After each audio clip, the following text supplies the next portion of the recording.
यो नित्यमच्युतपदाम्बुजयुग्मरुक्मव्यामोहतस्तदितराणि तृणाय मेने अस्मद्गुरोर्भगवतोऽस्य दयैकसिन्धोः रामानुजस्य चरणौ शरणं प्रपद्ये। अखिलभुवनजन्मस्थेमभङ्गादिलीले विनत विविधभूतव्रातरक्षैकदीक्षे श्रुतिशिरसि विदीप्ते ब्रह्मणि श्रीनिवासे भवतु मम परस्मिन् शेमुषी भक्तिरूपा। ताराश्रीयवचः सुधामुपनिषद्दुग्धाब्धिमध्योद्धृताम् संसाराग्निविदीपनव्यपगतप्राणात्मसञ्जीविनीम् पूर्वाचार्यसुरक्षिताम् बहुमतिव्याघातदूरस्थिताम् आनीताम् तु निजाक्षरैः सुमनसो भौमाः पिबन्त्वन्महम्।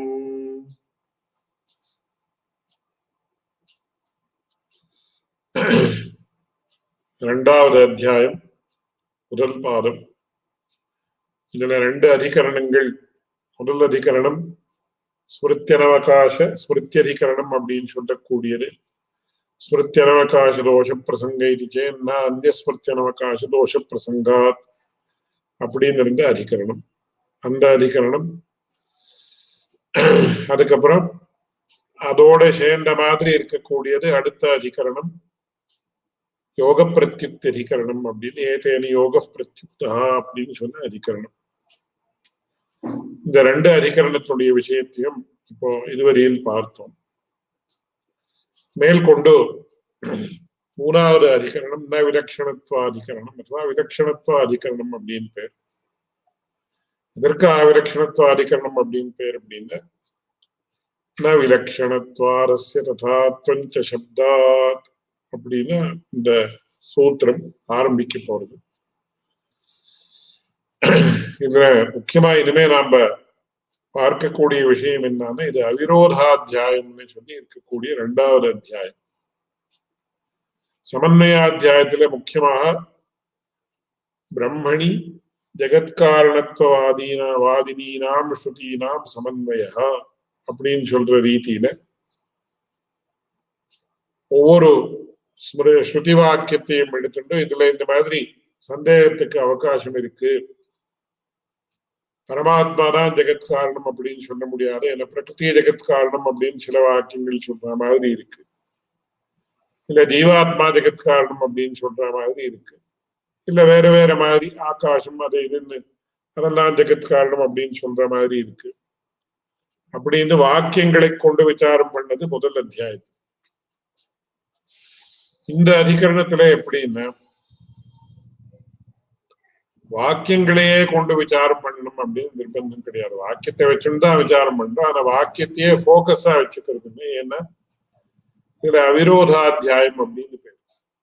இதுல ஸ்மிருதிதா யுக்திதஷ்ட பிரம்மணா ஜெகத்காரணத்துவம் ந விருத்தியதே அப்படின்னு காட்டக்கூடிய ஒரு அதிகரணம். அப்படின்னு என்னன்னா ஸ்மிருத்தியாதி வாக்கியங்களாலும் யுக்திகளாலும் பகவத் காரணத்துவம் அப்படின்றது நிராகரிக்க முடியாது அப்படின்னு சொல்லக்கூடிய விஷயம்.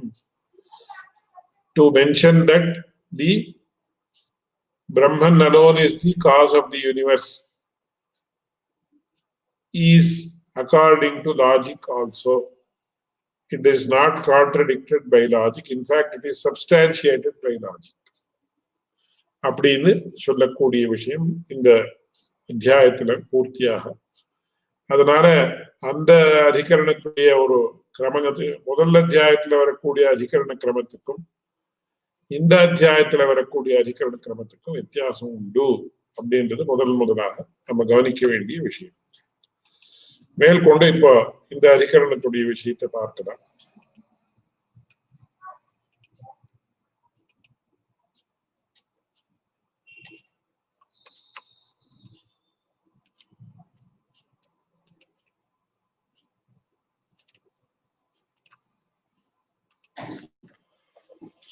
இது ஏதேன யோக பிரத்யுக்தான்னு யோக பிரத்யுக்தி அதிகரணம் அப்படின்றது இதற்கு முன்னாடி நடந்தது. இப்போ விலக்ஷணத்வாதிகரணம் அப்படின்றது முக்கியமான விஷயம்.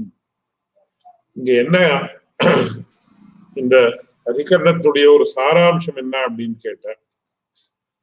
தி fact that the universe is quite distinct from the Brahman. கேள்வி என்னன்றது அடுத்து நான் சொல்றேன். does not disprove the fact that Brahman is the sole cause of the universe. இதுல முன்னாடி என்ன எதற்காக இந்த அதிகரணம் ஆரம்பிக்கிறது, இதற்கு முன்னாடி வந்த அதிகரணத்திற்கும் என்ன சம்பந்தம் அப்படின்னு நாம கேட்கறது இருந்தால் அதுதான் சங்கதி or contextual connection from the previous அதிகரணம். இந்த ஒரு ஆக்ஷேபத்தை பண்ணுகிறார்கள். என்ன ஆக்ஷேபம் பண்றா அப்படின்னு கேட்டோம். In the earlier adhikarana, it was mentioned that one should explicate the meaning of the Upanishadic passages based on the Manusmriti and such other Smritis only. மன்வாதி ஸ்மிருதிகளை கொண்டுதான் நாம உபனிஷத் வாக்கியத்தினுடைய ஒரு இன்டர்பிரிட்டேஷன், அதை எப்படி நாம விவரிக்கணும் அப்படின்னு கேட்டா இப்படிதான் விவரிக்கணும் அப்படின்னு சொல்லி முன்னாடி சொல்லிட்டு, ஆனா அதுல ஒரு ப்ராப்ளம் இருக்கு, ஒரு தொந்தரவு இருக்கு, ஒரு அனுபபத்தி இருக்கு. என்ன அனுபபத்தி அப்படின்னு கேட்டா, it is to be noted that such smritis do not stand the test of logic. இந்த மனுஸ்மிருதின்றது என்ன இருக்கோ மன்வாதி ஸ்மிருதிகள், அந்த மன்வாதி ஸ்மிருதிகள் எப்பேற்பட்டதுன்னு சொன்ன அது தர்க்க அனுகுணமாக இல்லை, தர்க்கத்திற்கு விருத்தமாக இருக்கு. On the other hand, சாங்கிய ஸ்மிருதிஸ் அப்படின்னு சாங்கியத்தை ஒட்டி இருக்கக்கூடிய ஸ்மிருதிகள் என்ன இருக்கோ அதெல்லாம் வந்து தர்க்கத்திற்கு அனுகுணமாக இருக்கு. Therefore, one has to take only those smritis into account while interpreting the Upanishad texts. அதனால நாம என்ன பண்ணணும்னு கேட்டா, அந்த தர்க்கானுகுணமாக இருக்கக்கூடிய ஸ்மிருதிகளை கொண்டுதான் வேதார்த்தத்தை நிர்ணயம் பண்ணணும், உபனிஷத் அர்த்தத்தை நிர்ணயம் பண்ணணும். அந்த மன்வாதி ஸ்மிருதிகள் வந்து தர்க்கத்திற்கு அனுகுணம்.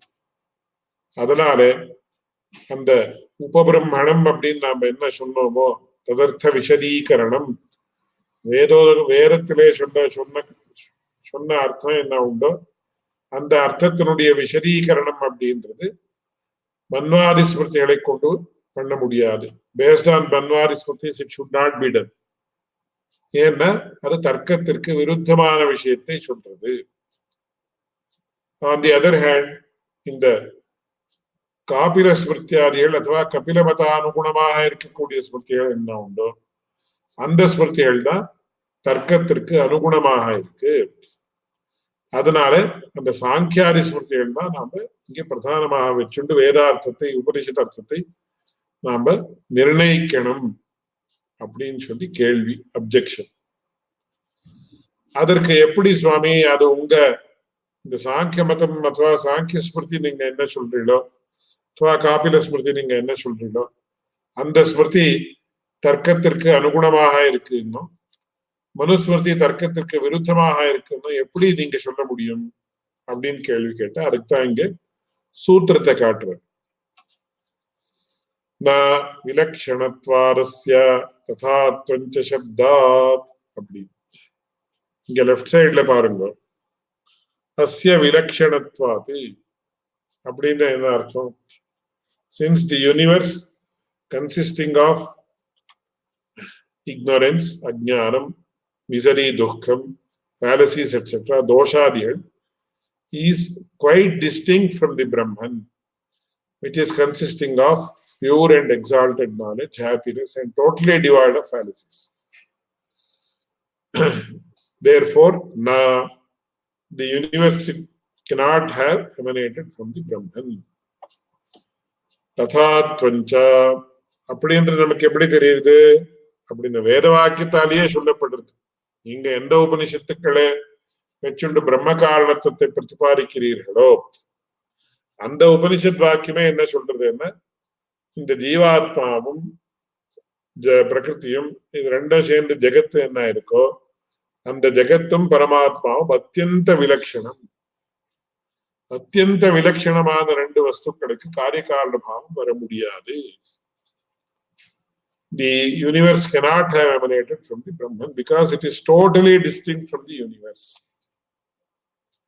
Brahman is totally distinct from the universe and vice versa. Universe is totally different, distinct from the Brahman. Eppadi Swami? Jagat dukkhamayam, Paramatma anandamayam. Jagat dosha vishishtam, dosha bhuishtam, Paramatma dosha rahitam. அப்படின்னு எல்லாம் இருக்கிறபடியால அத்தியந்த விலட்சணமான ரெண்டு வஸ்துக்களுக்கு காரிய காரண பாவம் வர முடியாது. இது எங்கேருந்து தெரியுது? விஜ்ஞானஞ்சா விஜ்ஞானஞ்சா சத்யஞ்சா சத்தியம் அபவத் எதிதங்கிஞ்சா இத்தியாதி வாக்கியம் என்ன இருக்கோ அந்த வாக்கியத்தாலே தெரியுது. எப்படின்னா அதை மேல விவரணம் பண்ண போறோம். அதனால இங்க என்ன அப்ஜெக்ஷன் அப்படின்னா, இங்க முக்கியமான இன்னொரு விஷயம் கவனிக்கணும். சில இடத்துல பூர்வபக்ஷம் அப்படின்றது சூத்திரத்தாலே சொல்லப்படாது. அந்த இடத்துல அதுக்கு சம்ஸ்கிருதத்துல ஸ்ரீபாஷ்யாதி கிரந்தங்கள்ல பூர்வபக்ஷம் உத்சூத்திரம் அப்படின்னு சொல்லுவாங்க. உத்சூத்திரம் அப்படின்னு சொன்னா என்ன அர்த்தம்? அந்த பூர்வபக்ஷத்தை பிரதிபாதனம் பண்றதுக்கு ஸ்பெசிபிக்கான ஒரு சூத்திரம் கிடையாது. அது அந்த சூத்திரம் அப்படின்றது, அது பூர்வபக்ஷம் அப்படின்றது பேக்ரவுண்ட்ல இருக்கு. அதை வச்சுண்ட பாதராயண மகர்ஷி சித்தாந்தத்தை சொல்லியிருக்காருன்னு வச்சுக்கணும். ஆனா இந்த இடத்துல எப்படின்னா, அது பூர்வபக்ஷத்தையும் சூத்திர ரூபமாக சொல்லியிருக்கார். ஏன்னா சில இடத்துல பூர்வபக்ஷம் ஸ்வதா தானாவே தெரியும். ஆனா இந்த இடத்துல பூர்வபக்ஷம் அப்படின்றது தெரியுது அவ்வளவு சுலபம் இல்லை என்கிற காரணத்தால அவர் என்ன பண்ணிருக்கார், பூர்வபக்ஷத்தையும் சூத்திர ரூபமாக சொல்லி மேற்கொண்டு சித்தாந்தத்தை சொல்ல போறார். அதனால இங்க அப்ஜெக்ஷன் என்ன அப்படின்னா, since the universe consisting of ignorance, misery, ajnanam, doshangal ityadi is quite distinct from the Brahman consisting of pure and exalted knowledge, happiness, anandam, adashanam, parama jagat dukkhamayam, paramatma anandamayam, jagat ajnanamayam, paramatma jnanamayam, yasya jnanamayam tapaha ityadi இதெல்லாம் மேல வரப்போறது. பரமாத்மா சகல கல்யாண குண பரிபூர்ணன், அது மூணாவது அத்தியாயத்துல முதல்ல வரப்போறது. அது ரெண்டாவது பாதத்துல நஸ்தானதோபி பரஸ்ய உபயலிங்கம் சர்வத்ரஹீன்னு வரப்போறது. அவன் அகிலேய பிரத்யநீகன், கல்யாண குணைகதானன். ஒரு ஹேயமான குணமும் அவனிடத்துல கிடையாது, சகல கல்யாண குணங்களும் அவனிடத்துல உண்டு அப்படின்னு. ஆனா ஜகத்துல எப்படின்னா சகல விதமான துக்க ஹேய குணங்களும் ஜகத்துல உண்டு. இப்படி இந்த ஜகத்திற்கும் பரமாத்மாவுக்கும் அத்தியந்த வைலட்சண்யம் இருக்கிறபடியான, ஏதோ சில அம்சத்துல வைலட்சண்யம் இருந்தா பரவாயில்ல, அப்படி இல்லை நேர் விபரீதமான ஒரு ஸ்வரூப சுபாவங்களே இருக்கிறபடியான, எப்படி நீங்க இந்த ஜகத்து என்கிறது பரமாத்மா என்கிற உபாதான காரணத்தாலே உண்டானதுன்னு சொல்லலாம்.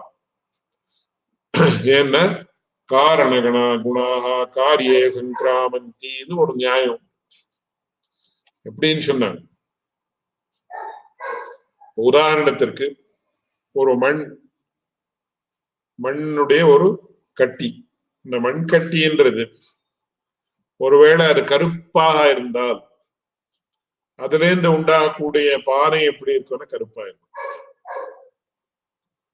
இல்ல ஒரு நூல் இருக்கு, நூல்னு சொன்னா இந்த த்ரெட்னு நாம என்ன சொல்றோமோ, அது தமிழ்ல கிரந்தத்திற்கு நூல் அப்படின்னு சொன்னோம். அந்த நூல் இந்த வேஷ்டி இதெல்லாம் புடவை இதெல்லாம் பண்ணக்கூடிய இந்த த்ரெட்ஸ் என்ன இருக்கு,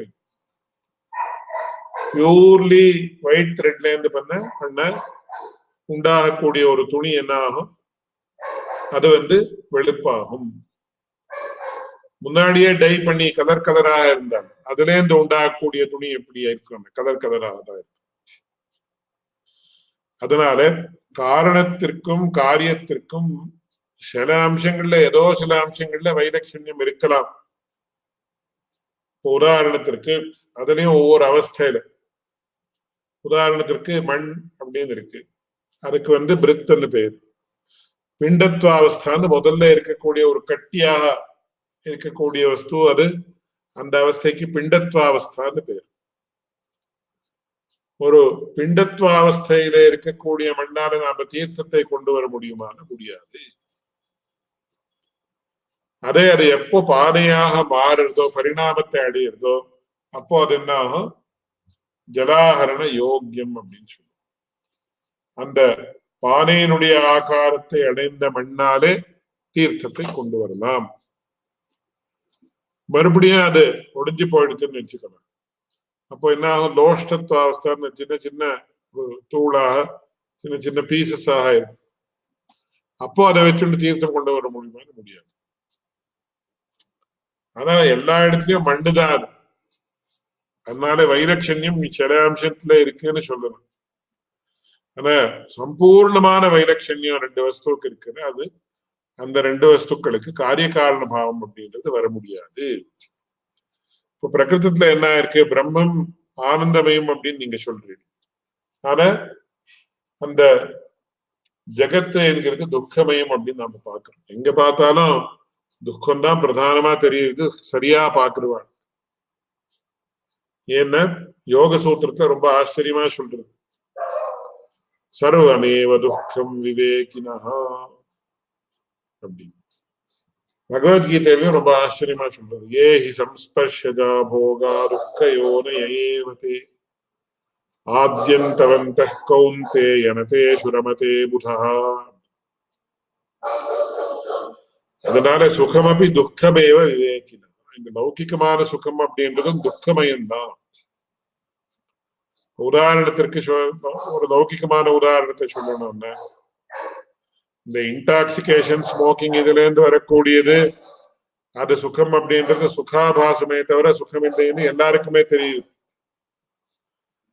அதை தவிர ஒருத்தர் நல்ல குங்குமப்பூ போட்டு, சர்க்கரை போட்டு, பாதாம் பருப்பு போட்டு, இதெல்லாம் பாதாம் பருப்பு அரைச்சி போட்டு நல்ல அற்புதமான ஒரு பாலை சாப்பிடுறேன், சர்க்கரை இதெல்லாம் போட்டு, ஆச்சரியமா இருக்கு. இந்த குங்குமப்பூ பாதாம் பருப்பு அரைச்சி போட்டு இதெல்லாம் பண்ணிங்க அந்த க்ஷீரத்தினுடைய டேஸ்ட் அப்படியே என்ஹான்ஸ் ஆகும்ன்றது எல்லாருக்கும் தெரிஞ்ச விஷயம். அதை சாப்பிட்டா அப்பா இது காட்டலாம் அற்புதமான சுகம் வேற டேஸ்ட் எதுவுமே கிடையாது. ஆனா அந்த குங்குமப்பூ இவனே கொண்டு வந்திருந்தால் அதை சம்பாதிக்கிறதுக்கு எவ்வளவு சிரமப்பட்டிருக்கு. அந்த சர்க்கரை போட்டா சில பேருக்கு வந்து சுகர் ப்ராப்ளம் இதெல்லாம் இருந்தா அதெல்லாம் அவளுக்கு முடியாது. ரொம்ப ஆச்சரியமா இருந்தாலும் அவன் என்ன சொல்லுவான், ரொம்ப ஆச்சரியமா இருக்கு, இன்னொரு கொஞ்சம் எடுத்துக்கணும் சுவாமின்னு சொல்லுவான். என்ன சொல்லுவான், 4 டம்ளர் போறப்பா, எனக்கு டயபிட்டிஸ் ப்ராப்ளம். அதனால சுகரூபமான ஒரு வஸ்துவும் கூட it is associated with some form of misery in one way or the other. அதனால இங்க என்ன தெரியுதுன்னு சொன்னா, இந்த ஜகத்து என்கிறது சுகம் அப்படின்னு ஏதோ ஒரு திருஷ்டியில சொன்னா கூட அல்டிமேட்லி அது துக்க ரூபம் தான். அப்படி ஜகத்திற்கும் பரமாத்மாவுக்கும் அத்தியந்த வைலட்சண்யம் இருக்கு. It is totally distinct. இது சுகம்னா அது இன்னொரு நேர் ஆப்போசிட் அப்படின்னு நம்ம என்ன சொல்றோமோ அந்த மாதிரி இது சம்பூர்ணமா துக்கமயம்னா பகவான் சம்பூர்ணமயமா ஆனந்தமயம். இது நிறைய தோஷம் இருக்கு, நாங்க ஒரு தோஷமும் கிடையாது, எல்லா குணங்களும் இருக்கு. பிரத்யுதான்னு சொல்றாங்க, பிரத்யுத சகல கல்யாண குணாச்சரத்துவம். இப்படி இருக்கிற சமயத்துல எப்படி இது இந்த ஜெகத்துக்கும் பரமாத்மாவுக்கும் காரிய காரண பாவம், அதுலயும் உபாதான உபாதேய பாவம் ஒட்டும் அப்படின்னு கேள்வி. புனரபி ஸ்மிருதி விரோதவாதி தர்க்கம் அவலம்பமான பிரத்யவதிஷ்டதே. இந்த சாங்கிய ஸ்மிருதியே பிரதானம் அப்படின்னு சொல்லக்கூடிய ஒரு வாதி, அந்த அப்பேற்பட்ட ஒரு வாதத்தை பிரதிபாதிக்க கூடியவன் என்ன சொல்றான், தர்க்கம் அவலம்பமான பிரத்யவதிஷ்டதே. Once again he rises to raise an objection.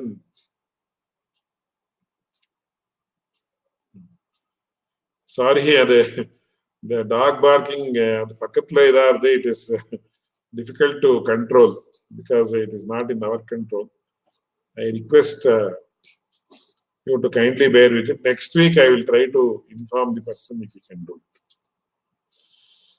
இதெல்லாம் நகரத்துல இருக்கக்கூடிய ஒரு பெரிய ப்ராப்ளம் நமக்கு. ஒரு நல்ல காரியம் பண்ணணும், நல்ல விஷயங்கள் கேட்கணும்னு இருந்தா கூட அதற்கு நிறைய தொந்தரவுகள், அதே மாதிரி விக்னங்கள் ஏற்படுறதுக்கு வாய்ப்பு இருக்கு. அதனால எங்க ஸ்ரீபாஷ்யத்துல பங்கியை பாருங்க. புனரபி ஸ்மிருதி விரோதவாதி தர்க்கமவலம்பமான பிரத்யவதிஷ்டதே யத் சாங்கிய ஸ்மிருதி நிராகரணேன ஜகதः பிரம்ம காரியத்வமுக்தம் தன்னோபபத்யதே.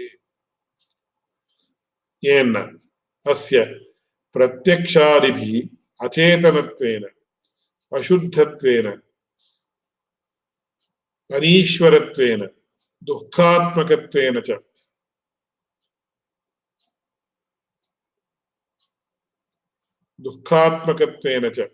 उपलभ्यमानस्य चिदचिदात्मकस्य जगतः भवदभ्युपेताते सर्वज्ञाते सर्वेश्वराते हेयप्रत्यनीकाते आनंदैकतानाते ब्रह्मणः विलक्षणत्वात्. எல்லாம் கரஸ்பாண்டிங்க ஆப்போசிட் அம்சங்களே வருது. அதை நீங்க ஸ்பஷ்டமா இங்க பங்கியில பார்க்கணும். அதுதான் அடியன் இப்போ விஜாபிச்சேன். न केवलं प्रत्यक्षादिभिरेव जगतः वैलक्षण्यम् उपलभ्यते शब्दाच्च तथात्वम् विलक्षणत्वम् उपलभ्यते. நேராகவே நமக்கு பரமாத்மாவுக்கும் ஜெகத்திற்கும் வைலட்சண்யம் இருக்குன்னு ஸ்பஷ்டமா தெரியுது. அப்படி தெரியறதோட நேராக தெரிகிற விஷயத்தோட வேதத்திலையும் கூட ஸ்பஷ்டமாக அது சொல்லப்பட்டிருக்கு. விஜ்ஞானஞ்ச விஜ்ஞானஞ்ச இத்தியாதிகள் ஏவமேவைதா பூதமாத்ரா பிரஜ்ஞாமாத்ரா ஸ்வர்பிதாः பிரஜ்ஞாமாத்ராः பிராணே அர்ப்பிதாः சமானே விருக்ஷே புருஷோ நிமக்னः அனீஷயா சோசதி முஹ்யமானः அனீஷாத்மா பத்யதே போக்திருபாவாத். அப்படி எப்படி ஜீவாத்மாவுக்கும் பரமாத்மாவுக்கும் வைலட்சண்யம்,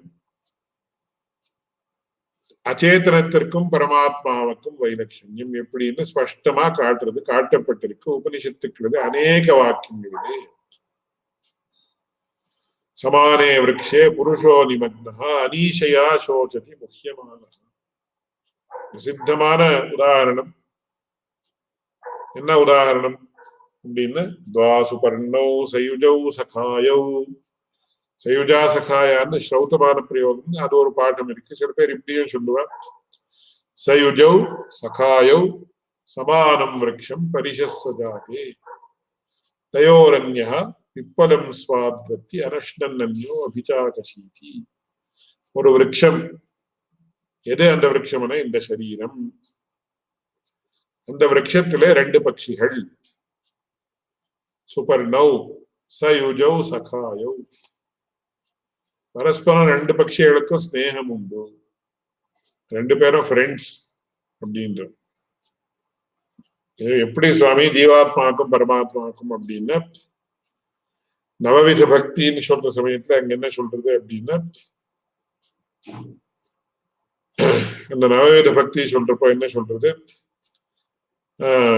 அர்ச்சனம் வந்தனம் தாஸ்யம் சக்கியம் ஆத்ம நிவேதனம் அப்படின்னு சொல்றப்போ அது அந்த சமயத்துல அந்த ஸ்லோகத்திலயும் வருது. முதல்ல அதுல என்ன சொல்றது, பகவத்கீதையிலேயே முதல்ல என்ன சொல்றதுன்னு சொன்னா, சுஹிருதம் சர்வபூதானாம் ஞாத்வா மாம் சாந்தி விருட்சதி.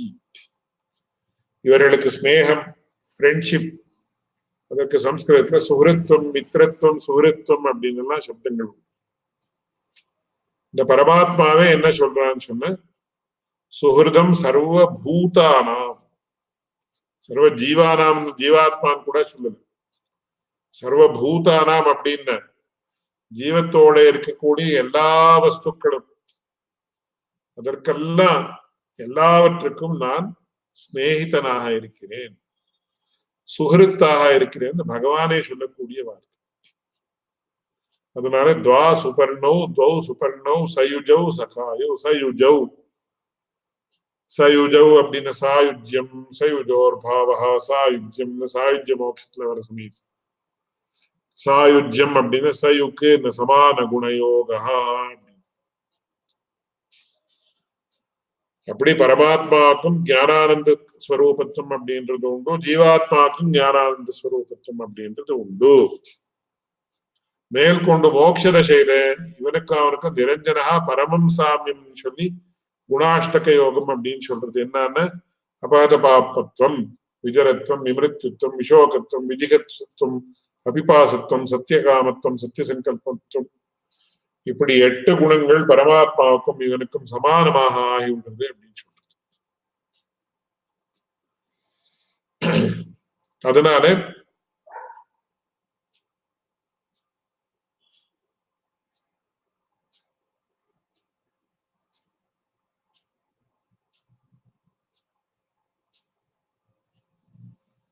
இந்த கேள்வியை பத்தி அணியன் விஞ்ஞாபிக்கிறேன் விஸ்தாரமா அப்படின்னு சொல்லி சொல்றது.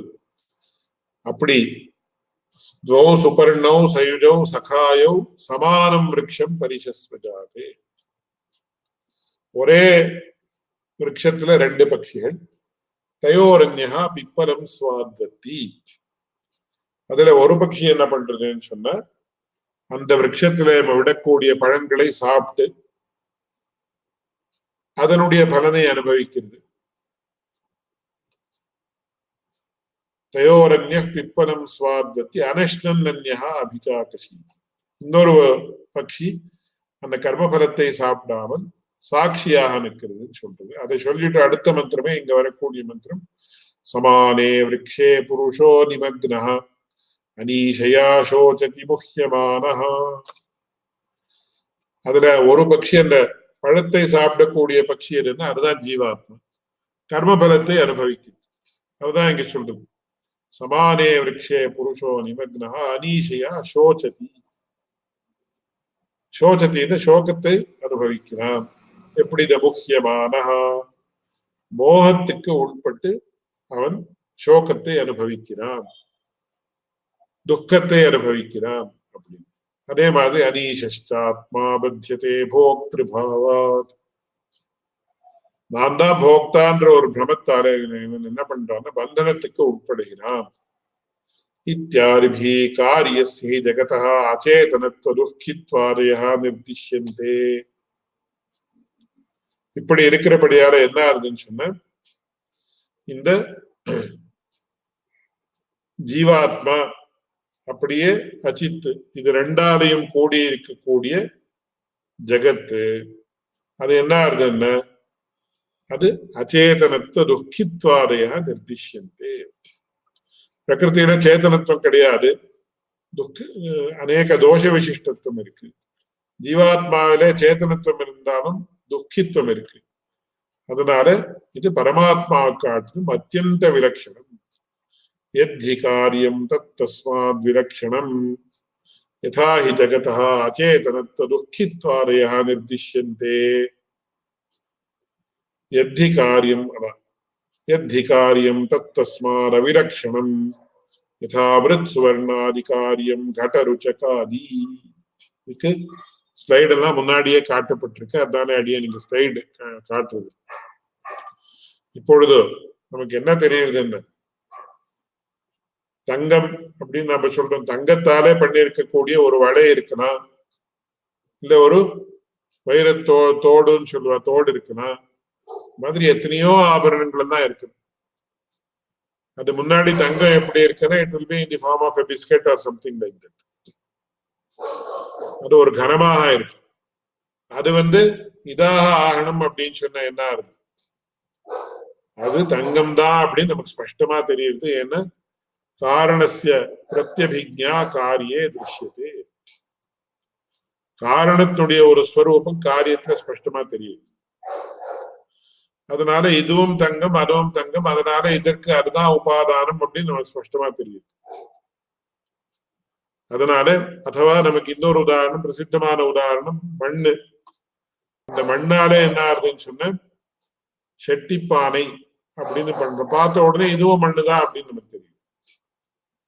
அதனால காரிய காரண பாவம், அதுலயும் உபாதானோபாதேய பாவம். ஒரு காரியத்திற்கு இன்னொரு காரணம், ஒரு வஸ்துவுக்கு இன்னொரு வஸ்து உபாதான காரணம் அப்படின்னு சொன்ன அது 2க்கும் கூட பரமசாமியம் இருக்கணும், அத்தியந்த வைலட்சண்யம் கொஞ்சம் வைலட்சண்யம் இருந்தா கூட பரவாயில்ல. பரஸ்பர விருத்தமான வைலட்சண்யம் அப்படின்னு இருக்குன்னா பிரம்ம வஸ்துன்றது எப்படி ஜெகத்திற்கு உபாதானமாக ஆக முடியும்? எத்தி காரியம் தத் தஸ்மாத் அவிலக்ஷணம் யதா மிருத் சுவர்ணாதி காரியம் கட ருச்சகாதி. மிருத்தாலே உண்டு பண்ணப்பட்ட கடம், அதுவும் அதாவது மண்ணாலே உண்டு பண்ணப்பட்டிருக்கக்கூடிய பானை பார்த்தாலே மண்ணென்று தெரியும். அதே மாதிரியாக தங்கத்தாலே பண்ணிருக்கக்கூடிய ஒரு வளை, அது பார்த்தா தங்கம் அப்படின்னு தெரியும். அந்த மாதிரி இங்கேயும் கூட பரமாத்மாவால ஜெகத்து உண்டாயிருக்குன்னு சொன்ன, பரமாத்மா தான் ஜெகத்துக்கு உபாதான காரணம் அப்படின்னு சொன்ன, அப்போ இவ்வளவு வைலட்சண்யம் இருக்கக்கூடாது, சாலட்சண்யம் தான் இருக்கணும்.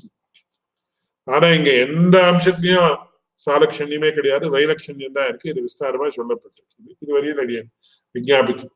அத்தः பிரம்ம விலக்ஷணஸ்ய அஸ்ய ஜகதः தத்காரியத்துவம் ந சம்பவதி இதி. இந்த காரணத்தாலே சாங்கிய ஸ்மிருதி அனுரோதேன காரிய சலக்ஷணம் பிரதானமேவ காரணம் பவித்துமர்ஹதி.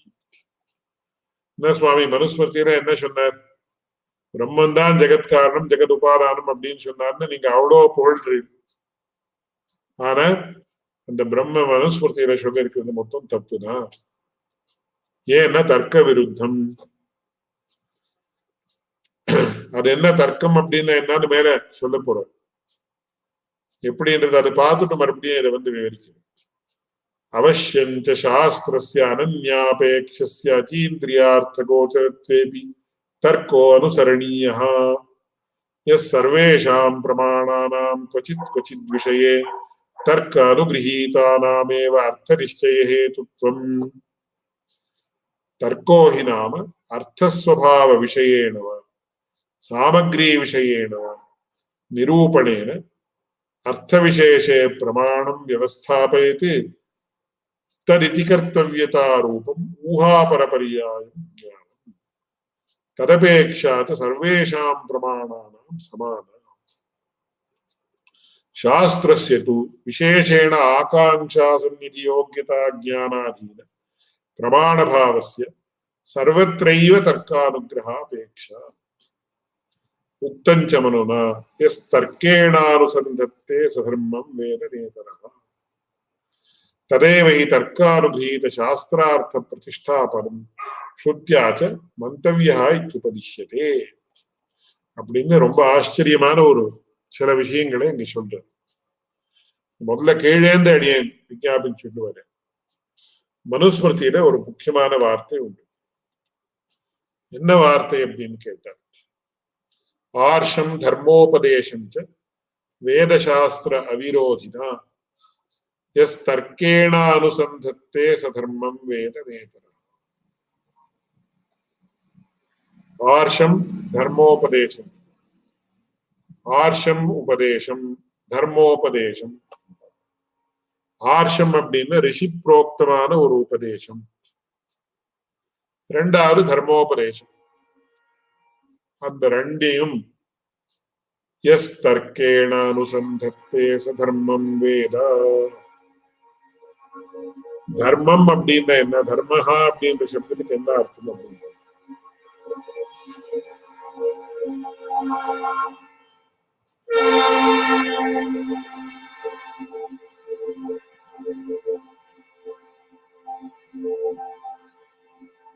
முதல்ல தர்ம சப்தத்திற்கு என்ன அர்த்தம் அப்படின்னு சம்ஸ்கிருதத்துல நாம என்ன பண்றோம்னா முதல்ல கோஷத்தை, அதாவது நிகண்டுன்னு சொல்லுவேன். இந்த நிகண்டுவை நாம பார்க்கிறோம். ஃபர்ஸ்ட் நாம suppose we don't know the meaning of a particular word, நம்ம என்ன பண்றோம், உடனே டிக்ஷனரி எடுத்து பாருன்னு சொல்லுவோம். அந்த மாதிரி சம்ஸ்கிருதத்துக்கு டிக்ஷனரி எதுன்னா அமரகோஷம், நிகண்டுன்னு பேரு. அதுல it is a lexicon, it is a thesaurus, it is a dictionary, it is so many things put together. அதுல என்ன சொல்றதுன்னா த்ரயீ தர்மஸ்து தத்விதிஹி, தர்மஸ்து த்ரயீ விதிஹி. வேதத்தாலே என்ன இந்த மாதிரி பண்ணுன்னு சொல்லப்பட்டிருக்கோ வேதத்துல அதுதான் தர்மம். அதனால வேத பிரதிபாத்தியா பிரயோஜனவான் அர்த்தா தர்மஹா அப்படின்னு மீமாம்சா சாஸ்திரத்தை சொல்றோம்.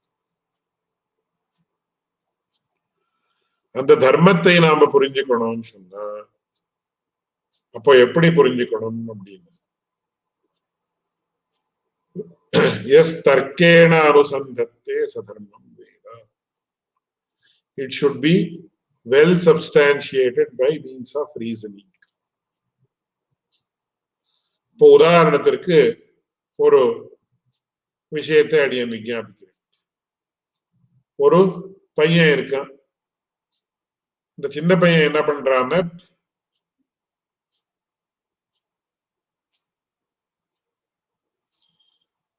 இந்த சின்ன பையன் என்ன பண்றான் அப்படின்னு சொன்ன, அவன் சத்ருகளுடைய அகத்துல போய் சாப்பாடு சாப்பிடுறான். சாப்பிட்டு அங்கேருந்து வந்த உடனே அவனுடைய தகப்பனாருக்கு அது தெரியுது. சத்ருகளுடைய அகத்துல சாப்பாடு சாப்பிடக்கூடாது, சத்ருகளுக்கு சாப்பாடு போடக்கூடாது. ரெண்டாம் தர்மசாஸ்திரத்துல சொல்லியிருக்கேன்னா, துஷரன்னன் அபோக்தவியம் துஷந்தன் நைவ போதையே. துஷத்துன்னு யார் எங்களை தேசிக்கிறார்களோ அவர்களுடைய அகத்துல நாம சாப்பிடக்கூடாது. அப்படியே யார் எங்களை துவேஷிக்கிறார்களோ அவர்களுக்கு உணவை தரக்கூடாது. துஷந்தன் நைவ போதையே. அதுக்கு காரணம் என்ன, அதனுடைய பேக்ரவுண்ட் என்ன அப்படின்றதுலாம் ரொம்ப ககனமான விஷயம். ஏன் ஒரு துவேஷத்தை வச்சுட்டு இருக்கிறவனுடைய சாப்பாடு சாப்பிட்டா நமக்கு என்ன ஆகும் அப்படின்னு, அது ரொம்ப பெரிய விஷயம். விஸ்தாரமாக விவரிக்கணும். என்ன ஆகும், அதுல இருந்து என்ன பரிணாமம் ஏற்படும் இத்தியாதி. அப்படின்னு தெரிஞ்ச உடனே அப்பா பிள்ளைக்கு என்ன சொன்னானா, விஷம் புங்ஷ்வா அப்படின்னு சொல்லி, ஏதாவது விஷத்தையாவது சாப்பிட்டு தொழில். அப்போ என்ன பண்ணணும் இந்த பையன், உடனே விஷம் சாப்பிட்டுமா அப்படின்னு அர்த்தம். அதுக்கு என்ன அர்த்தம் அப்படின்னு சொன்ன, சத்ரு கிரகத்துல சாப்பாடு சாப்பிடுறது விஷத்தை சாப்பிடுவதற்காட்டிலும் கேடானது. Having food in the enemy's house is worse than consuming poison. அதனால அதற்காட்டிலும் ஹேயமான ஒரு காரியம், அதற்காட்டிலும் நிஞ்சமான ஒரு காரியம், விஷத்தை சாப்பிடுவதற்காட்டிலும் நிஞ்சமான காரியம் எது, சத்ருகிரகத்துல சாப்பிடுறது. அதனால இது என்னன்னா, விஷம் புங்ஷ்வான்னு அப்பா சொன்ன, சரி விஷம் சாப்பிடுப்போ அப்படின்னு சொன்ன. அப்படின்னா உடனே அவன் போய் ஏதாவது கடையிலயோ இல்லையோ விஷத்தை பர்ச்சேஸ் பண்ணி சாப்பிடணும்னு அர்த்தம் கிடையாது. எதுக்கு அப்ப என்ன அர்த்தம் அதற்கு அப்படின்னு, consuming food in the enemy's house is worse than consuming poison அப்படின்னு புரிஞ்சுட்டு இனிமே எந்த காரணத்தை கொண்டும் அங்க போய் சாப்பிடக்கூடாதுன்னு.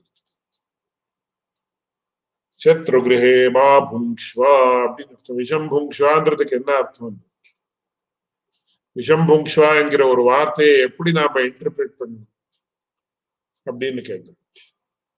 எப்படி இன்டர்பிரேட் பண்ணோம்னு, எந்த காரணத்தை கொண்டும் சத்ரு கிரகத்துக்கு இனிமே போகவே கூடாது, சாப்பாடுக்காக போகவே கூடாது, சிஷ்ய சாப்பாடுக்கு போகக்கூடாது. ஏன்னா அங்க சத்ருவனுடைய அகத்துல சாப்பிடுறது என்கிறது விஷபோஜனத்திற்காட்டிலும் ஹேயமானது, வர்ஜியமானது, பண்ணவே கூடாது அப்படின்னு அர்த்தம். இது எப்படி தெரியுது, என்ன சுவாமி விஷம் புங்ஷ்வான்ற வார்த்தைக்கும் சத்ருகிரஹே இத்தः பரம் போதனம் ந கர்த்தவியம்னு சம்ஸ்கிருதத்துல சொல்றதா இல்லை. இனிமே எந்த காரணத்தாலையும் சத்ருகிரகத்துல சாப்பிட வேண்டாம்னு சொல்றதுக்கு இந்த வாக்கியத்தினுடைய அர்த்தத்திற்கும் இந்த வாக்கியத்தினுடைய அர்த்தத்துக்கும் என்ன சம்பந்தம்? சம்பந்தம் உண்டு. என்ன, எப்படி சம்பந்தம்? கொஞ்சம் யூஸ் யுவர் மைண்ட், கொஞ்சம் லாஜிக்கலா திங்க் பண்ணி பாரு. எவனாவது ஒரு தகப்பனாரானவன் தன்னுடைய பிள்ளைக்கு விஷயத்தை சாப்பிடுன்னு ஆதேசம் பண்ணுவனா? என்னைக்கும் பண்ண மாட்டான். அப்போ விஷமாவது சாப்பிட்டு தொலை அப்படின்னு லௌகிகமான தமிழ்ல சொல்றது. அப்போ அதுக்கு என்ன அர்த்தம்? Based on logic, we conclude that It is worse than consuming poison. அதற்காட்டிலும் ஹேயமானது. அந்த மாதிரி எந்த உபதேசமாக இருந்தாலும் கூட, ரிஷிகளுடைய உபதேசமாக இருந்தாலும் சரி, இல்ல தர்மோபதேசமாக இருந்தாலும் சரி, அது எப்படி இருக்கணும் அப்படின்னு, எஸ் தர்க்கேன அனுசந்தத்தே, அது தர்க்கானுகிரகீதமாக இருக்கணும். It should stand the test of logic, then only it is ஃபாலோயபிள்.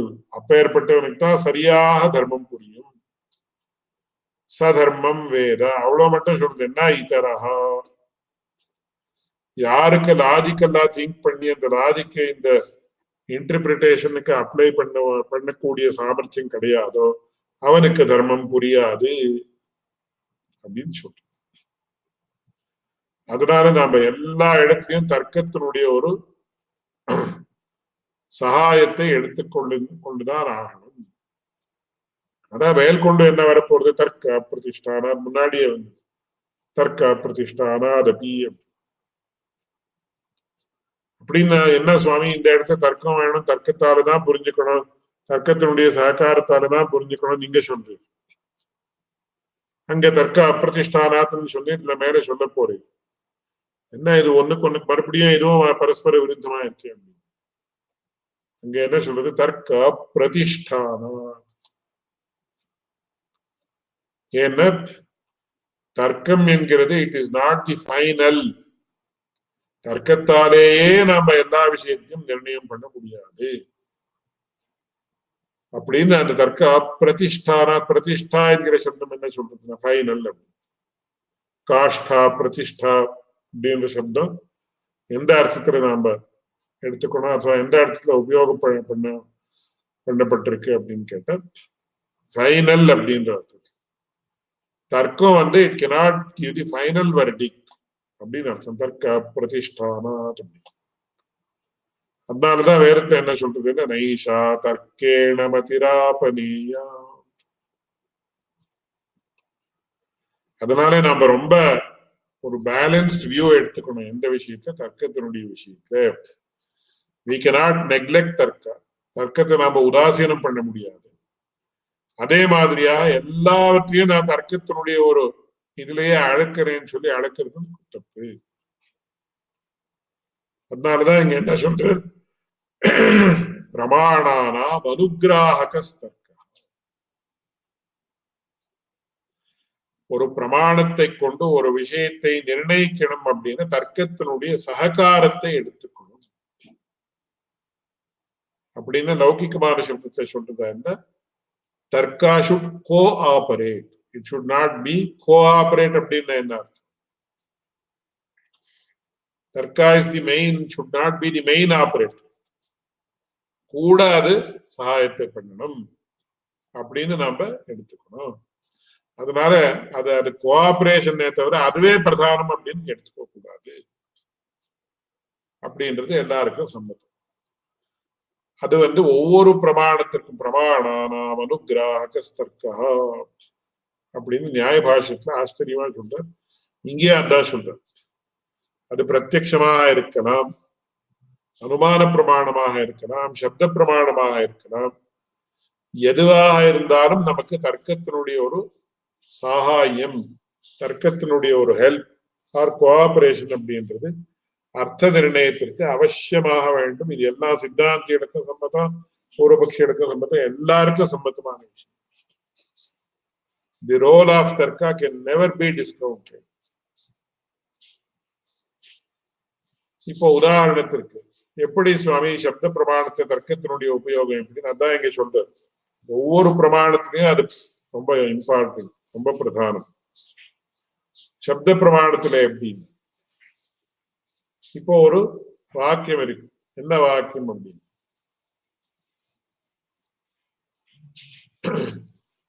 த்ரீன் கிரமானிவ விக்ரம்ய பலிவீரியஹரோ ஹரிஹி. ராமாயணத்துல ஹரிஹி ஹரிஹி ஹரிஹின்னு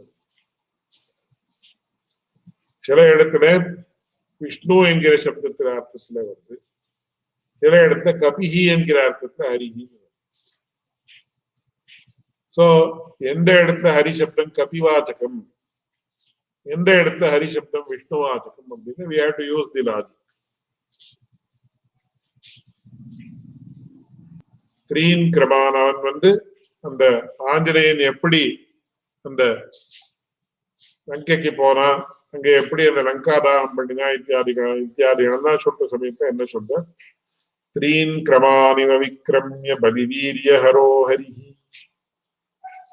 பலி சக்கரவர்த்தியினுடைய வீரியத்தை அபகரித்த அந்த ஹரி எப்படி 3 ஹெஜ்ஜைன்னு சொல்வா சம்ஸ்கிருத கன்னடத்துல, அது 3 அடிகளை எப்படி வைத்தானோ அப்படி அப்படின்னு சொன்னா இங்க ஹரிஹின்னு யாரு மகாவிஷ்ணு அப்படின்னு.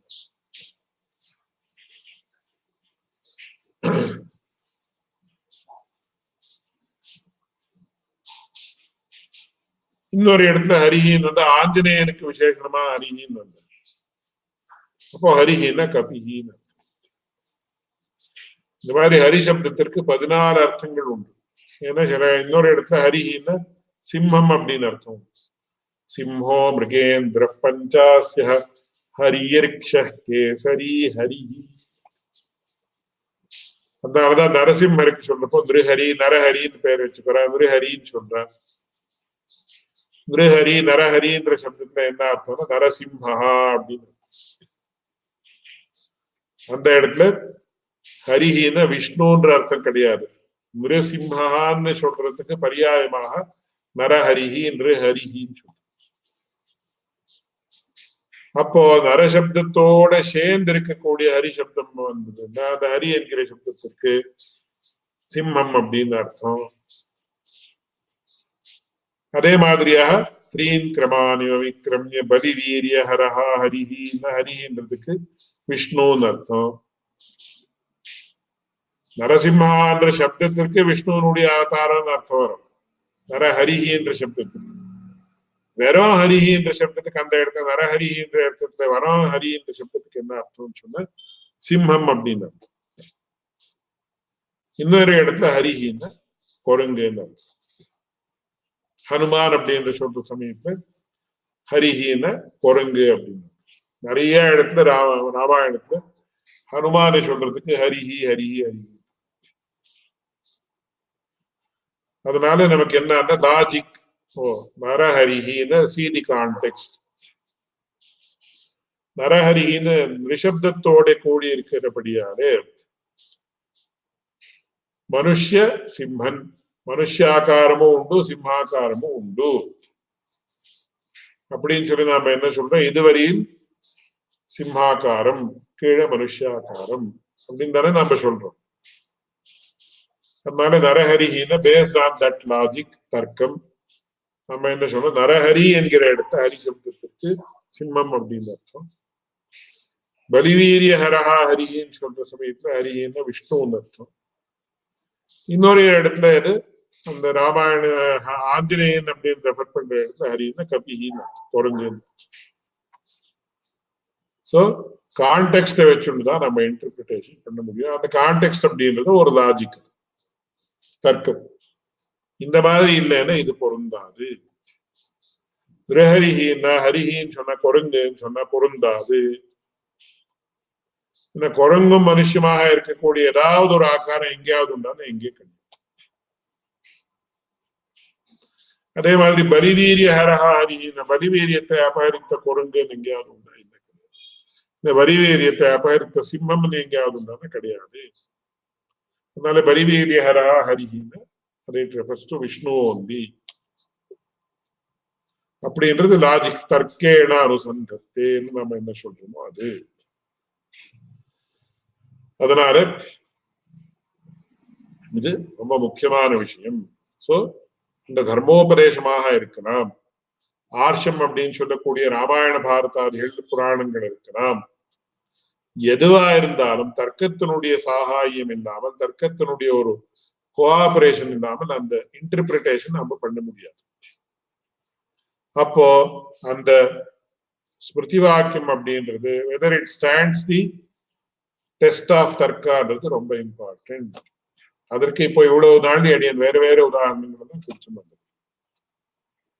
அதனால எல்லா பிரமாணங்களிலேயும் உதாரணத்திற்கு என்ன சொல்லுவாங்கன்னா, அது சொன்னா ரொம்ப டெக்னிக்கலா போயிடும். ஆனாலும் ரொம்ப சுருக்கமாக உதாரணத்திற்கு சொல்றேன். வெடிக்காத்தாலும் நாம போவோம் 4 மணி 5 மணி அந்த சமயத்துல ரோட்ல போயிட்டு இருப்போம். கொஞ்சம் அவ்வளவு வெளிச்சம் இருக்காது, இந்த ஸ்ட்ரீட் லைட் மட்டும் இருக்கு. அடியனுக்கு நிறைய தடவை அனுபவம் ஆயிருக்கு. யாரும் இருக்க மாட்டேன், நிசப்தமா இருக்கும். கொஞ்சம் பயம் கூட ஆகும் சில பேருக்கு. அந்த மாதிரி தனியா போறதுக்கு வெடிக்காத்தாலே கொஞ்சம் ராத்திரி 12 மணி 1 மணி அப்படி. ஐயோ யாரும் இல்லாம ரோட்ல ஒத்துருமே இல்லையே, எப்படி நாம நடந்து போறது, ஏதாவது ஆயிட்ட யாராவது வந்து ஏதாவது பண்ணிட்டா என்ன பண்றது அப்படின்னு பயம் கூட இருக்கும். சில ஏரியால that fear is justified also. எங்க அமெரிக்கால இப்போ ஏதோ மக்கர்ஸ் வரா அப்படின்னு சொல்றா, இவா சொல்றா, அங்க சொல்றா. இந்தியாலயும் அந்த மாதிரி ஆறதுக்கு வாய்ப்பு இருக்கு. ஆனா அந்த மாதிரி இருக்கிற சமயத்துல கொஞ்சம் தூரத்துல எப்படி நம்ம பார்த்துட்டு போனோம்னா யாரோ ஒருத்தர் நின்றுட்டு இருக்கிற மாதிரி இருக்கு, இல்ல உட்காந்து இருக்கிற மாதிரி இருக்கு. கொஞ்சம் என்ன கொஞ்சம் தயங்குறது முன்னாடி போறதுக்கு, என்ன இப்படி போலாமா வேண்டாமா, யாரோ உட்காந்து இருக்கிற மாதிரி இருக்கே அப்படின்னு. அப்புறம் கொஞ்சம் பார்த்தா ஏதோ ஒரு ஷேட் மாதிரி இருக்கும், அப்புறம் யாரும் இருக்கு. இது அடியனுடைய அனுபவத்திற்கு நிறைய தடவை வந்திருக்கு. உங்களுக்கும் அந்த மாதிரி அனுபவம் வந்திருக்கலாம். அதுதான் ஸ்தானுருவா புருஷோவா. இந்த காலத்துல இதை எப்படி சொல்லியிருக்காங்கன்னா, ஸ்தானுன்னு ஒரு குள்ளமாக இருக்கக்கூடிய ஒரு, அது காஞ்சி போயிருக்கக்கூடிய ஒரு மரத்திற்கு ஸ்தானுன்னு பேர். ஸ்தானுருவா ஒரு தரம் ஸ்தானுன்னு தோணும், இன்னொரு தரம் புருஷான்னு தோணும். பார்த்தா ஒரு யாரோ ஒரு வியக்தி ஒரு ஆள் நின்றுருக்கிற மாதிரி இருக்கே அப்படின்னு தோணும். இன்னொரு தரம் பார்த்தா ஒரு மரம், காஞ்சி போன ஒரு குள்ளமாக இருக்கக்கூடிய ஒரு மரம், அதுக்கு ஸ்தானுன்னு பேர். அதுவும் ஒரு தடவை அந்த மாதிரி வந்து நிற்காது. அதுக்குதான் சுவாமி தேசிகன் தத்துவமுக்தா கலாபத்துல ஆச்சரியமா சொல்றாரு, டோலா விக்ஷேப கல்பா அப்படின்னு சம்சயத்தை விவரிக்கும் போது. ஒரு தடம் ஸ்தானுன்னு தோணும், இன்னொரு சமயம் 2 க்ஷணத்துக்கு அப்புறம் புருஷான்னு தோணும், மறுபடியும் ஸ்தானுவும் தோணும், அப்புறம் மறுபடியும் புருஷான்னு தோணும். அப்போ என்ன ஆகும்னு சொன்னா நம்ம தர்க்கத்தினுடைய ஒரு ஞானத்தை நாம யூஸ் பண்றோம். இல்ல ஸ்தானுதான், ஏன்னா ஸ்தானுத்துவ வியாபிய வக்ர கோட்டராதிமானியம். கொஞ்சம் பார்த்தா எங்கேயோ அங்கெல்லாம் ஒரு சின்ன சின்ன இந்த காஞ்சி போன சின்ன குள்ளமா இருக்கக்கூடிய மரத்துல என்ன இருக்கு, சின்ன சின்ன ஒரு ஓட்டைகள் தான் இருக்கு. அந்த மாதிரி இருக்கே அப்படின்னு ஒரு தரம் தோணும். இல்ல புருஷத்துவ வியாபிய கராதிமானயம் கரச்சரணாதிமானயம். இன்னொரு தரம் பார்த்தா கை காலை இதெல்லாம் இருக்கிற மாதிரி இருக்கு, அது ஒன்று. அப்படின்னா கை காலை எல்லாம் இருந்தால் அது புருஷனாகதான் இருக்கணும். யாரும் சும்மா அப்படியே நின்றுட்டு இருக்கலாம், யார் வந்துட்டு இருக்கா போறாங்க அசையாவே அப்படி நின்று பார்த்துட்டு இருக்கு. இல்ல ஒண்ணுமே கிடையாது, இது பார்த்தா ஏதோ அந்த கன்னடத்துல பொட்டரைகள் அப்படின்னு சொல்ல, பொட்டரை இதெல்லாம் இருக்கு, அதாவது இந்த ஏதோ சின்ன சின்ன ஓட்டைகள் இருக்கும், இது இருக்கும் இது இருக்கும், ஏதோ அனீவனா இருக்கு. அதுதான் ஸ்தானுத்துவ வியாபிய வக்ர கோட்டராதிமானி, இது அனீவனா இருக்கக்கூடியது இருக்கிற மாதிரி இருக்கும். அப்படின்னா கடைசியில நாம என்ன சொல்றோம், வக்ர கோட்டராதிகள் நான் என்ன ஸ்தானுதான். यदि स्थाणुत्वं न स्यात् तर्हि वक्रकोटरादिवत्वं न स्यात्, இல்ல यदि पुरुषत्वं न स्यात् तर्हि करचरणादिवत्वं न स्यात्. கரச்சரணாதிகள் கை காலு எல்லாம் இருக்கிறதுனால புருஷனாக தான் இருக்க முடியும். ஒருவேளை புருஷனா இல்லைன்னா கை காலு தான் எப்படி இருக்க முடியும் அப்படின்னு நாம நமக்கே கேள்வி கேட்கணும். We establish the fact that he is either a human being or a dried up short tree. அதனால பிரத்யட்சமாக, அதாவது கண்ணுக்கு தெரியக்கூடிய வஸ்துவாக இருந்தாலும் நாம அதை நிர்ணயிக்கணும். சந்தேகம் வந்து நாம நிர்ணயம் பண்ணணும்னா தர்க்கத்தினுடைய சகாயம் நமக்கு வேணும். அனுமான பிரமாணத்துல அவசியமா வேணும். அது எப்படி ரொம்ப விஸ்தாரமா சொன்னா இப்போ சப்த பிரமாணத்துல அது எப்படி வேணும் அது இப்பதான் காட்டுறது. ஹரிஹின்னு ஒரு வார்த்தை இருக்கு, அப்போ அந்த இடத்துல ஹரி சப்தத்துக்கு அர்த்தம் இல்லாம சிம்மம் அப்படின்னு அர்த்தம். அது எப்படின்னு அடியாது காரணத்தை காட்டு. இல்ல இன்னொரு கான்டெக்ட்ல வந்திருக்கு, வேற கான்டெக்ட்ல அப்போ வேற அர்த்தம், குரங்குன்னு அர்த்தம். இல்ல இன்னொரு கான்டெக்ட்ல விஷ்ணுன்னு அர்த்தம். அதனால ஒரு சப்தத்திற்கு அர்த்த நிர்ணயம் பண்ணணும்னு சொன்ன தர்க்கத்தினுடைய சாகாயம் அதனுடைய கோஆபரேஷன் இல்லாமல் பண்ண முடியாது. இப்போ நாம உபாதான காரணம் பரமாத்மாவா பிரகிருத்தியா அப்படின்னு சொன்ன, பிரகிருத்தின்னு சொன்னா இட் இஸ் லாஜிக்கல். ஏன்னா பிரகிருத்தில தோஷம் இருக்கு, நாம ஒத்துக்கிறோம். பிரகிருத்திலையும் தோஷம் இருக்கு, பிரகிருத்தினுடைய பரிணாமமா இருக்கக்கூடிய ஜெகத்திலையும் தோஷம் இருக்கு. பிரகிருத்தில இம்பேலன்ஸ் இருக்கு, ஜெகத்திலையும் இம்பேலன்ஸ் இருக்கு. ரொம்ப சுலபமா சொல்லிடலாம். நீங்க ஒருவேளை பிரம்மமே உபாதானம் உங்க வார்த்தையை ஒத்துக்கலாம். நீங்க பிரம்மம் எப்பேற்பட்டதுன்னு சொல்றேன்? அது அகிலேய பிரத்தினீக கல்யாணிகதானம் ஸ்வேதர சமஸ்த வஸ்து விலட்சணம் அப்படின்னு சொல்றேன். அத்தியந்த விலட்சணமா இருந்தா ரெண்டு வஸ்து உபாதானோபாதே பாவமே ஒட்டாது. அதனால இங்க என்ன தெரியுதுன்னா, இந்த ஜெகத்து என்கிறது பரமாத்மாவாலே உண்டாயிருக்கு, பரமாத்மானுடைய பரிணாமம் அப்படின்னு சொன்னா, அப்படின்னு என்ன அர்த்தம்? இந்த ஜெகத்திற்கு பரமாத்மா உபாதான காரணம் அப்படின்னு சொன்னா அது பொருந்தாது. It does not stand the test of logic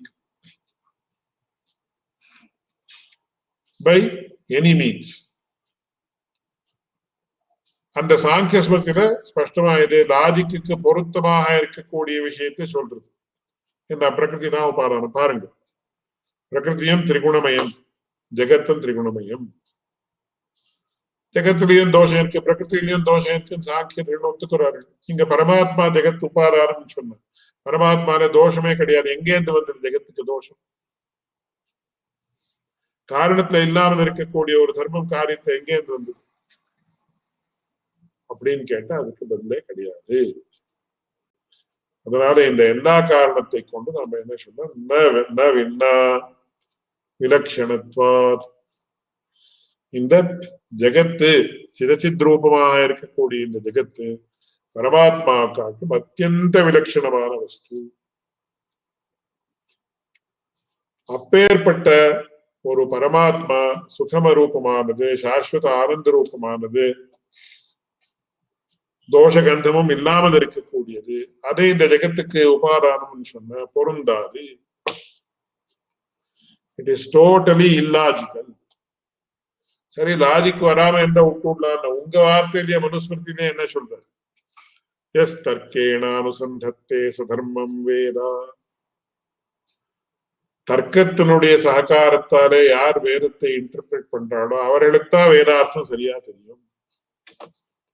இல்லாமல் இருந்தால் அவனுக்கு வேதார்த்தம் தெரியாதுன்னு அர்த்தம்.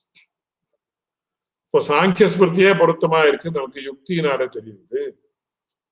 அதனால சாங்கிய ஸ்மிருதியை கொண்டுதான் வேதார்த்தத்தை நிர்ணயிக்கணும். பிரகிருதத்துல அது என்னன்னா, பிரகிருதி தான் ஜெகத் காரணம், பரமாத்மா இல்லை அப்படின்னு சாங்கிய ஸ்மிருதியில ஸ்பஷ்டமா சொல்றது. அந்த காரணத்தாலே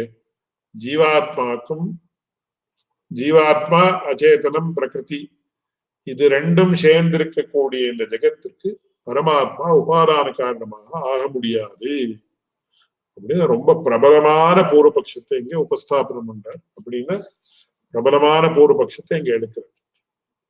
அதுதான் இங்க பக்தியில பார்க்கணும். நம்ம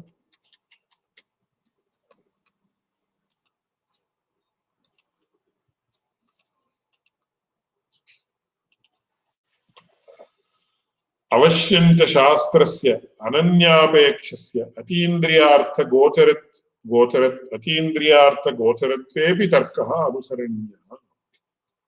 யதः சர்வேஷாம் பிரமாணானாம் क्वचित् விஷயே தர்க்க அனுகிரகீதானாமேவ அர்த்த நிர்ணய ஹேதுத்வம் அப்படின்னு சொல்லி அந்த தர்க்கம் அப்படின்னா என்னன்றது நிர்வச்சனம் சொல்றார். ரொம்ப டெக்னிக்கலா இருக்கிறபடியால அடியன் அதை பத்தி விஸ்தாரமா விவரணம் கொடுக்க போல அதனுடைய எக்ஸாம்பிள்ஸ் அடியன் இப்போ இதுவரையில் விஞ்ஞாபித்திருக்கேன். அதை வச்சு மேல் கொண்டு போகலாம் அப்படின்னு. அர்த்தஸ்வபாவ விஷயேனவா சாமக்ரி விஷயேனவா நிரூபணேன அர்த்தவிசேஷே பிரமாணம் வியவஸ்தாபயதி ததிதி கர்த்தவ்யதா ரூபம் ஊஹாபரபர்யாயம் ஞானம் ததபேக்ஷா சர்வேஷாம் பிரமாணானாம் சமானா. சாஸ்திரஸ்ய து விசேஷேன ஆகாங்ஷா சந்நிதி யோக்கியதா ஞானாதீன பிரமாண பாவஸ்ய சர்வத்ரைவ தர்க்கானுகிரகாபேக்ஷா. அதுலயும் விசேஷமா சாஸ்திரத்திற்கு நமக்கு தர்க்கத்தினுடைய ஒரு கோஆபரேஷன் இல்லாமல், அதனுடைய சககாரம் இல்லாமல், அதனுடைய அனுகிரகம் இல்லாமல் சாஸ்திரத்தினுடைய அர்த்தத்தை புரிஞ்சுக்கிறது, அதை இன்டர்பிரேட் பண்றது ரொம்ப சிரமமான விஷயம். தர்க்கத்திற்கு அனுகுணமாகத்தான் பண்ணணும் அப்படின்றது யார் சொல்றார்? உங்க மனுவே சொல்லியிருக்கார். எஸ் தர்க்கேண அனுசந்தத்தே சுதர்மம் வேதா, அவளோட நிறுத்தின இத்தரஹா. அதனுடைய ஒரு கான்ட்ரா அதையே சொல்றாரு. என்னன்னா, அவனுக்குத்தான் தர்மம் தெரியும் அப்படின்னு சொல்லி அதோட நிறுத்தாமல் ஸ்பஷ்டமாவும் என்ன சொல்றார்? வேறையவர்களுக்கு தெரியாது. அதனால ததேவகி தர்க்கானுகிரகீத சாஸ்திரார்த்த பிரதிஷ்டாபனம் ஸ்ருத்யாச்ச மந்தவியா இத்தியுச்சியதே. இது ஒரு முக்கியமான விஷயம். இந்த வேதாந்தத்துல எப்படி என்ன பண்ணணும்னு சொல்றதுன்னா, சிரவணம், மனனம், நிதித்தியாசனம், அதுக்கப்புறம் தர்சனம். ஆத்மாவாரே திரஷ்டவ்யா, ஆத்ம சாட்சா்காரத்தை அடையணும். எப்படி சுவாமின்னு? ஸ்ரோதவ்யா, மந்தவ்யா, நிதித்தியாசித்தவ்யா. அப்படின்னா என்ன அர்த்தம்? ஸ்ரோதவ்ய ஸ்ருதிவாக்கியேபியா, ஸ்ருதிவாக்கியங்களை கொண்டு அந்த பரமாத்மாவுடைய விஷயத்தை நன்றாக கேட்கணும். இப்படி இப்படி இப்படி இப்படின்னு அந்த ஸ்ருதிவாக்கியங்கள்ல எல்லா குணங்கள், இந்த விஷயங்கள் எல்லாம் வருது. அதை மட்டும் கேட்டா மட்டும் போராது. மந்தவியஷ்ட உபபத்தி, தர்க்க ரூபமான யுக்திகளை கொண்டு, ஓஹோ இப்படி இருக்கிறபடியால இது பொருத்தமாக இருக்கு, இப்படி இருக்கிறபடியால வேதத்துல இந்த சொன்ன இந்த அர்த்தம் சரியா இருக்கு அப்படின்னு ஒவ்வொரு விஷயத்தையும் ஒவ்வொரு உபபத்திகளை காரணங்களை வைத்துக் கொண்டு மனனத்தை பண்ணணும். மனநஞ்ச யுக்தி விரனுச்சிந்தனம் மனனம். யுக்திகளை பிரதானமா வச்சுட்டு எல்லா விஷயங்களையும் வெரிஃபை பண்ணணும். ஓஹோ இப்படி இருக்கிறபடியால இந்த வேதத்துல சொல்லியிருக்கிறது இங்க சரியா பொருத்தமா இருக்கு, தர்க்கம் இப்படி இருக்கிறபடியால வேதம் சொல்லியிருக்கு, இந்த வேதத்தை இந்த விஷயம் சரியா இருக்கு அப்படின்னு பார்க்கணும். மத்வாச்ச சததம் தியேய அப்படின்னு அதுக்கப்புறம் நன்றாக உபபத்திகளோட அந்த காரண புரஸ்தரமாக அந்த ஞானம் எஸ்டாப்ளிஷ் ஆயிடுச்சு. அதுக்கப்புறம் நன்றாக தியானம் பண்ண வேண்டும். அதனாலதான் என்ன சொல்றார்? ஆகமேன அனுமானேன தியானாபியாச ரசேன திரிதா பிரகல்பயன் பிரஜாம் லபதே யோக உத்தமம் அப்படின்னு அற்புதமான ரீதியில உதயநாச்சாரியர் தம்முடைய நியாய குசுமாஞ்சலி என்கிற கிரந்தத்துல காட்டுறார். பகவானை பத்தி எப்படி நாம என்ன பண்ணணும் அப்படின்னு. ஆகமேனா அதாவது முதல்ல கேட்கணும், அப்புறம் ஆகமேனா அனுமானேனால்தான் தர்க்கம் அப்படின்றது, அனுமானம் அப்படின்றதுக்கு தர்க்கம் அப்படின்னு அர்த்தம். அனுமானேன தியான அபியாச ரசேன, அதுக்கப்புறம் நன்றாக தியானத்தை பண்ணணும். அப்படி தியானம் பண்ணா அந்த தியானாபியாசத்துல இருந்து ஒரு ரசம் உண்டாருது. அப்படி பண்ணி என்ன ஆகுது? திரிதா பிரகல்பயன் பிரஜா, அதாவது ஸ்ரவணம், மனனம், நிதித்தியாசனம், அதாவது தியானம். இந்த மூன்றாலே நமக்கு அற்புதமான ஒரு யோகம் ஏற்படுது. அதுதான் இந்த பகவானுடைய ஒரு சாட்சா்காரம் அப்படின்னு சொல்லக்கூடிய யோகம். திரிதா பிரகல் ஆகமேன அனுமானேன தியானாபியாச ரசேன திரிதா பிரகல்பயன் பிரஜாம் லபதே யோகம் உத்தமமான யோகத்தை அடைகிறான். அவனுக்கு இந்த பரமாத்ம சாட்சா்காரம் ஏற்பட்டு சரீராவசானத்துக்கு அப்புறம் மோட்சம் ஏற்படுறது அப்படின்னு சொல்றோம். அதனால எல்லா இடத்துலயும் அங்க முக்கியமா என்னன்னா தர்க்கத்தினுடைய ஸ்தானம் ரொம்ப பிரதானம். மனுஸ்மிருதி அதனாலதான் சதர்மம் வேதான்னா இதரஹான்னு ஆதி even the contra aspect also is mentioned. அவனுக்குத்தான் தர்மம் புரியும்னு சொல்லி அதோட நிறுத்தாரு. அந்த தர்க்கத்தினுடைய ஸ்வரூப ஞானம் யாருக்கு கிடையாதோ, அந்த தர்க்கத்தினுடைய அப்ளிகேஷன் யார் பண்ண மாட்டாளோ அவர்களுக்கு அந்த விஷயம் புரியாது அப்படின்னு சொல்லுவோம். அதனால அந்த நியாயத்தை கொண்டே இங்க தர்க்கத்தை நாம அப்ளை பண்ணினோம்னா அது பிரகிருதி தான் ஜெகத் காரணம் அப்படின்றது தர்க்கானுகிரகீதமான ஒரு தியரி. அதுதான் நிற்குமே தவிர பரமாத்மா ஜெகத் காரணம் அப்படின்னு சொல்லக்கூடிய அந்த தியரி நிற்காது அப்படின்னு பூர்வபக்ஷியருடைய ஆசையம். அதுதான் இந்த சூத்திரத்துல என்ன சொல்ற, ந விலக்ஷணத்வாரஸ்ய ததாத்வஞ்ச சப்தாத் அப்படின்னு சொல்லி இது பூர்வபக்ஷ சூத்திரம்.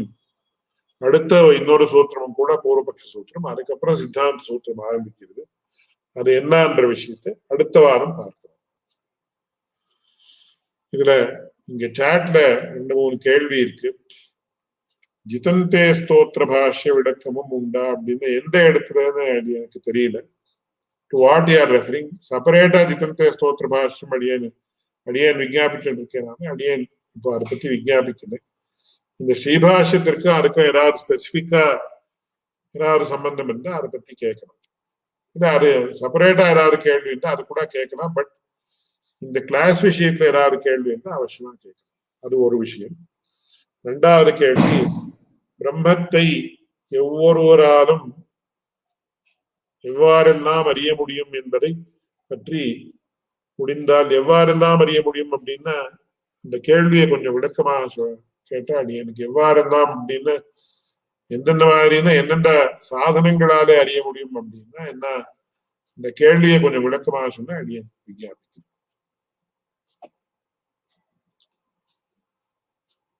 வேற ஏதாவது கேள்வி உண்டா?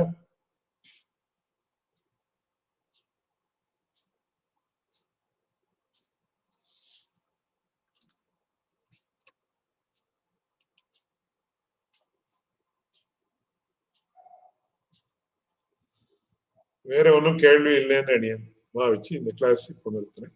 மேற்கொண்டு அடுத்த வாரமும் ஆரம்பத்துல கேட்கணும். அப்படி இல்லைன்னா இமெயில் மூலமாக அனுப்பினாலும் கூட அடியேன் இந்த கேள்விக்கு பதில் அளிக்கிறதுக்கு அடியேன் ஒரு முயற்சியை செய்யும்.